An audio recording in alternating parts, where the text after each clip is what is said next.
ब्रजभूषण जी उर्फ पंडित जी को कुरुक्षेत्र आकर ऐसा लगा जैसे साक्षात गीता के दर्शन उन्हें हो गए हों। यहीं पर भगवान ने अर्जुन को गीता ज्ञान दिया था। इसी हवा में उनकी आवाज गूंजी होगी, इसी मिट्टी ने उनके पैरों को छुआ होगा। ये सोचकर ही उनका मन खुशी से झूम रहा था। उनके साथ आए सभी लोग और सरला जी भी बहुत खुश थे।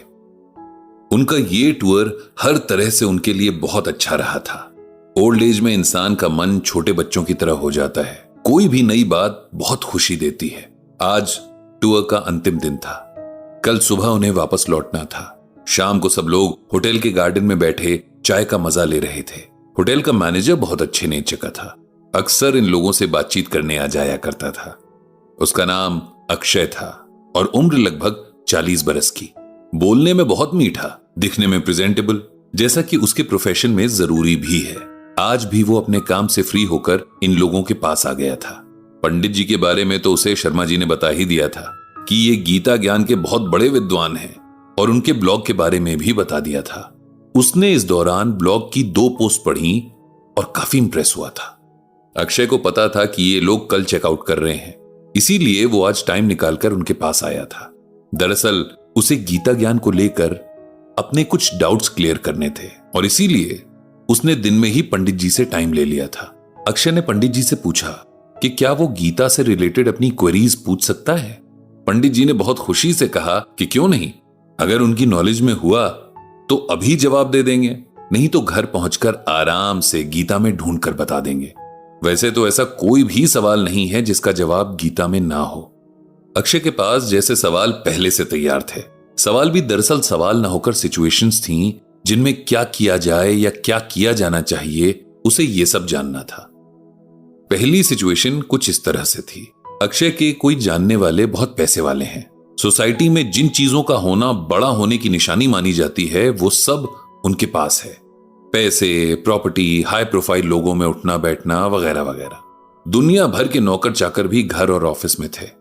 उस फैमिली के लोग दान पुण्य भी खूब किया करते थे। फिर उस घर में एक नॉर्मल मिडिल क्लास फैमिली की लड़की की शादी हुई। ये एक अरेंज मैरिज थी क्योंकि जिस लड़के से शादी हुई वो एकदम आवारा किस्म का था।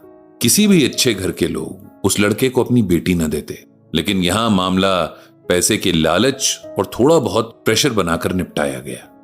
लड़की के भाई ने अपने पिता से झगड़ा भी किया, लेकिन कलयुगी पिता ने अपनी बेटी को अपने हाथों ही नर्क में धकेल दिया। अब उस लड़की के बुरे कर्म कहें या जो भी, उसके पति ने उस बेचारी का जीना मुश्किल करके रख दिया। रोज रोज की मारपीट से तंग आकर जब एक दिन उसने विरोध में मुंह खोला तो उसका गला दबाकर उसकी आवाज को हमेशा के लिए बंद कर दिया गया। अब लड़की के मां बाप भी रोध होकर चुप हो गए, लेकिन उसका भाई अपनी बहन की हत्या के लिए न्याय चाहता है। सब उसे समझा रहे हैं कि जाने वाली तो चली गई, लेकिन अगर उसने आवाज उठाई तो उसकी भी जान मुश्किल में पड़ सकती है।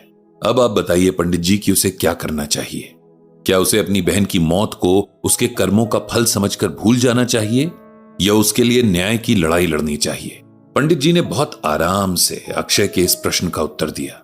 देखो अक्षय, उस लड़की के साथ जो हुआ वो उसका कर्म फल हो सकता है, लेकिन अगर हम उसके साथ हुए अन्याय को देखकर यह सोचकर चुपचाप बैठ जाएंगे कि उसके कर्मों का फल मिल गया है, तो हम अपने बुरे कर्मों के खाते में एक बुरा कर्म जोड़ लेंगे। क्योंकि सब कुछ जानते समझते हुए भी अन्याय के खिलाफ कुछ ना करना भी एक बुरा कर्म ही माना जाता है।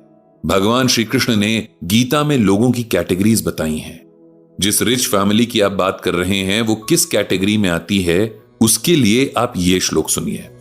आढ़्यो अभिजनवान अस्मि कोन्यो अस्ति सदृशो मया यक्षे दास्यामि मोदिष्य इत्ति ज्ञान विमोहिता। इस श्लोक में भगवान ने आसुरी, राक्षसी यानी डेविल नेचर लोगों के बारे में बताया है। भगवान श्री कृष्ण कहते हैं कि आसुरी स्वभाव वाले मनुष्य सोचते रहते हैं कि मैं सबसे धनी हूं, मेरा संबंध बड़े कुलीन परिवार से है, मेरे समान अन्य कौन है, मैं यज्ञ करूंगा, दान दूंगा और इस प्रकार मैं जीवन के मजे लूंगा। इस प्रकार आसुरी स्वभाव वाले मनुष्य अज्ञानवश मोहग्रस्त रहते हैं। इसे सिंपल वर्ड्स में ऐसे समझो कि जिस इंसान को अपने धन और पोस्ट की ईगो में ये याद नहीं रहता कि भगवान के लिए सब बराबर हैं, सबके पाप और पुण्य का हिसाब लिखा जा रहा है, फिर चाहे कोई अमीर से अमीर हो या गरीब से गरीब, जिस इंसान को लगता है कि उसके दान देने से उसके पाप का रिजल्ट कम हो जाएगा, ऐसे लोग राक्षसी प्रवृत्ति यानी डेविल नेचर के होते हैं और उन्हें जरा सा भी नॉलेज नहीं होता है। जिस लड़की को मारा गया वो ऐसे ही लोगों के साथ थी।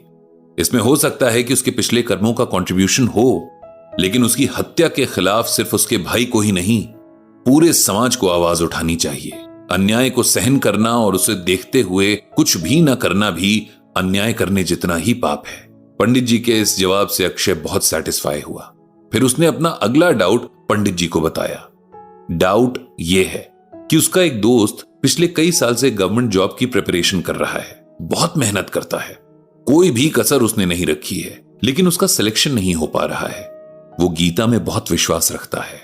कर्म करो और फल की इच्छा मत करो वाले गीता ज्ञान पर उसे बहुत भरोसा है, लेकिन जब इतने सालों की मेहनत के बाद भी उसका सिलेक्शन नहीं हो पाया तो क्या उसे अब गवर्नमेंट जॉब के अलावा कोई और ऑप्शन नहीं देख लेना चाहिए?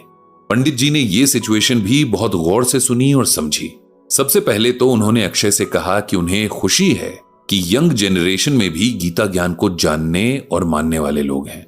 फिर उन्होंने कहा कि जब भगवान कहते हैं कि कर्म करो और फल की इच्छा मत करो, तब उनका यह मतलब नहीं है कि कर्म के बारे में मत सोचो। अगर किसी को ड्राइविंग करनी नहीं आती है, तब उसे ड्राइविंग करने से पहले उसे सीखना जरूरी है, न कि बिना सीखे ड्राइविंग करना, यह सोचकर कि भगवान ने कहा है कि कर्म करो और फल की इच्छा मत करो। आपके दोस्त को अपने कर्म के बारे में तो सोचना ही होगा।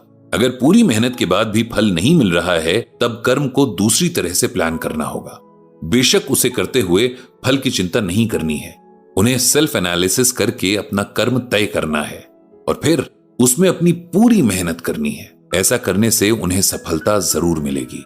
पंडित जी के इस आंसर से भी अक्षय को खुशी हुई। उसने पंडित जी से गीता से जुड़े कई सवाल और भी किए, जिनके जवाब पंडित जी ने दिए। इस तरह ये बातचीत खत्म हुई। जब अक्षय और पंडित जी आपस में बात कर रहे थे, तब पंडित जी के ग्रुप के सभी लोग इसे सुन रहे थे। साथ ही होटल के कुछ एम्प्लॉइज भी उधर जमा हो गए थे। सब हैरान थे कि गीता की धरती में जन्म ना लेकर भी कोई गीता ज्ञान के बारे में इतना कैसे जान सकता है। जब अक्षय पंडित जी के पास से जाने को हुआ, तब पंडित जी ने उससे कहा कि उसके सवालों और ऑब्जर्वेशन से वे बहुत खुश हैं। आज की जनरेशन बहुत ज्यादा मटीरियलिस्टिक है, ऐसे में अक्षय का गीता ज्ञान में इतना इंटरेस्ट लेना उन्हें बहुत अच्छा लगा। पंडित जी और उनके सभी फ्रेंड्स को दोबारा आने का इनविटेशन देकर अक्षय वहां से चला गया। पंडित जी ने मन ही मन भगवान श्री कृष्ण को प्रणाम किया और सबको सद्बुद्धि देने की प्रार्थना की।